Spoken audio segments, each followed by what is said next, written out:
Então existem regras absolutas na matemática, que é esse ponto inicial. Sim. Dito isso, essas verdades absolutas, elas vêm da onde? O que é isso? É aquela pergunta, a matemática ela foi criada ou foi criada ou descoberta, né? Criada ou descoberta. O que você acha?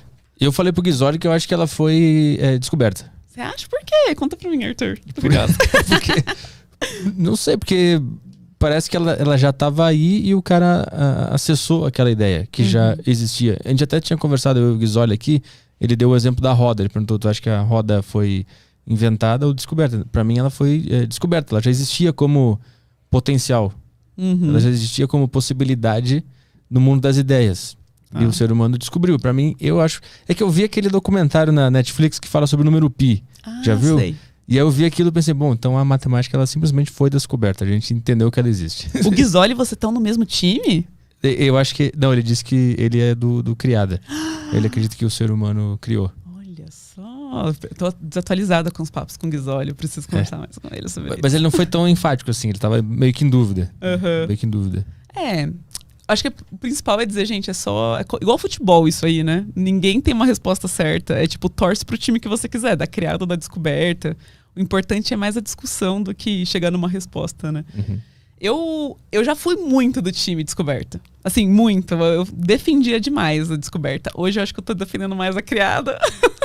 Mas se ela foi criada, a nossa realidade não é toda uma artificialidade, uma grande... uma coisa frágil. Então, eu entendo o seu ponto, mas você acha que se a gente tivesse uma outra realidade... Sei lá, eu acho que a natureza, por exemplo, é uma coisa muito esperta. Tipo, ela quer otimizar, ela quer fazer o jeito, por exemplo, o girassol, do melhor jeito para pegar o sol ali e os bichos, as abelhas, quer fazer certinho para poder otimizar o espaço para guardar o mel. Super show, lógico, teve muita gente que morreu, né? Muito bicho que morreu antes de conseguir chegar nessas coisas, né? Mas eu acho que o que a gente cria pode, de fato, ter uma observação nessas coisas. Mas eu acho que a gente cria algo independente daquilo. A gente faz um modelo, a matemática é um modelo que está referenciado nesse lugar, sabe? Que está olhando a abelha, que está olhando o girassol, que está olhando o movimento dos astros, mas é só um modelo. E a matemática é um rolê à parte da natureza, assim. Tu acha que ela não está na natureza? É a forma que o ser humano interpreta a natureza. Eu acho que é o jeito que o nosso cérebro faz para organizar e compreender a natureza. Mas e aquela história do número pi, que aparece em todos os lugares possíveis? Isso não mostra que tem alguma coisa por trás? Eu acho que isso mostra como a gente procura padrão em tudo. Eu acho que isso conta mais sobre a gente do que sobre a matemática, sabe? Então eu acho, por exemplo, tem muito isso com o número de ouro também. O que é esse? Que é...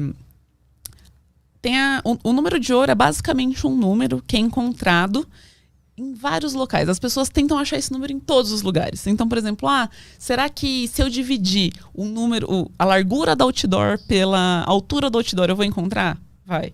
Será que se eu dividir a largura do meu cartão de crédito pela altura do meu cartão de crédito, eu vou encontrar o número de ouro? Vai. E se eu dividir a altura da minha cabeça pela altura do meu queixo até o nariz? Tem um tanto de gente que vai atrás desse número de ouro em vários lugares, sabe? Porque dizem que, inclusive, quem estuda publicidade e propaganda usa muito, né? O Fibonacci, que tá super relacionado para poder criar logos, criar um monte de coisa. Mas eu acho que isso é muito mais uma procura nossa de encontrar uma explicação e um padrão em cima das coisas.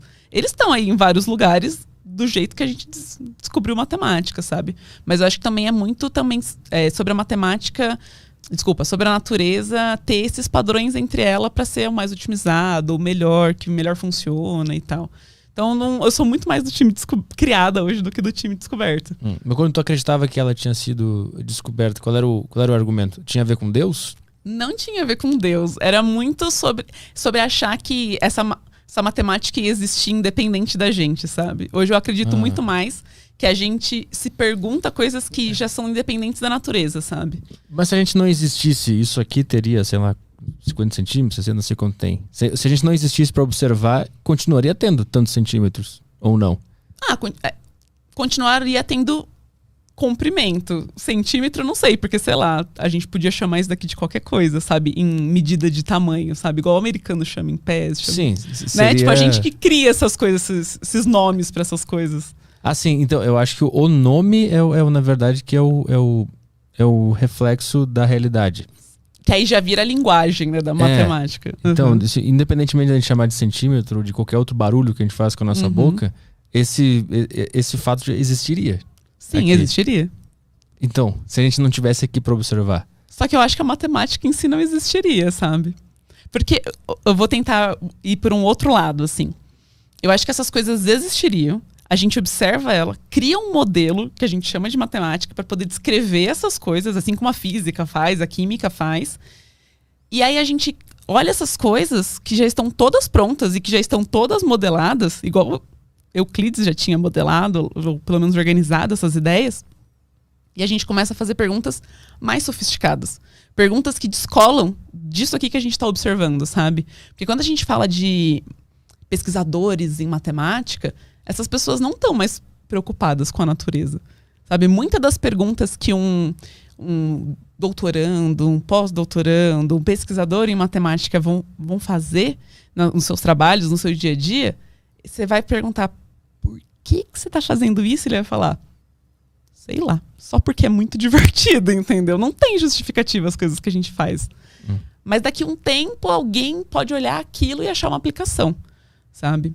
Por exemplo, para não ficar muito doido, se a gente for falar de criptografia, o primeiro... Tem vários tipos de você criptografar, esconder uma mensagem. Por exemplo, língua do P, sabe? Fala tudo com P. Eu não consigo, eu não vou passar essa vergonha agora. Mas isso dá um jeito de criptografar sua mensagem. Ou criar código, aí você passa pro amigo, o amigo descriptografa lá do outro lado, tal. Tem vários jeitos. Beleza. Só que um dos jeitos que a gente usa em vários dos lugares hoje com tecnologia é a criptografia que a gente faz a partir dos números primos. Só que a gente já sabe o que é um número primo desde Euclides. Euclides escreveu nos elementos que era o número primo. E olha que doido, o Euclides via número não como uma quantidade, ele via como um comprimento. Olha só que doidura. Então, por exemplo, ele falava assim, ó, isso daqui ó, é o número 1, daqui até aqui é o número 1. Se a gente tiver 2 vezes isso, é o número 2. Se a gente tiver 3 vezes isso, é o número 3. E então ele falava de que número era esse comprimento de coisa. E ele falava que um número era primo ou não quando você conseguia unicamente preencher aquele número com ele mesmo ou com números uns. Aí você tentava preencher com 2, não dava. Tentava preencher com 3, ou faltava ou sobrava. Com 4, ou sobrava ou faltava. Então aquele número era primo. Então hoje a gente vê na escola, né? O 2, o 3, o 5... o 7, por aí vai. Então, só para eu entender, o número 1, ele é a base de tudo. É. Tá, para ele conseguir analisar essas... O 1 é o que manda em tudo. É o que manda. A partir do 1, tu entende os outros. Exatamente. Tá, e aí depois? Aí você vai preenchendo esse... Beleza, descobriu quem são os primos. A partir desse momento que...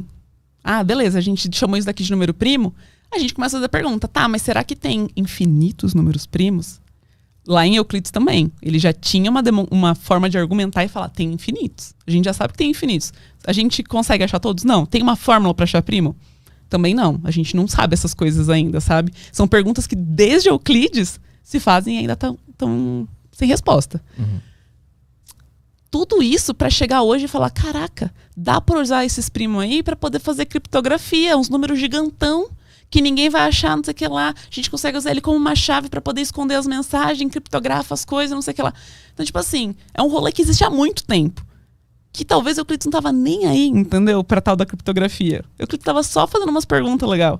Só que aí, ao longo do tempo, alguém olha para esse conhecimento que já existe e fala, beleza, eu vou aplicar isso daqui então. Dado que esse conhecimento existe, sabe? Então, as nossas mensagens são criptografadas graças aos números primos? É isso? Também.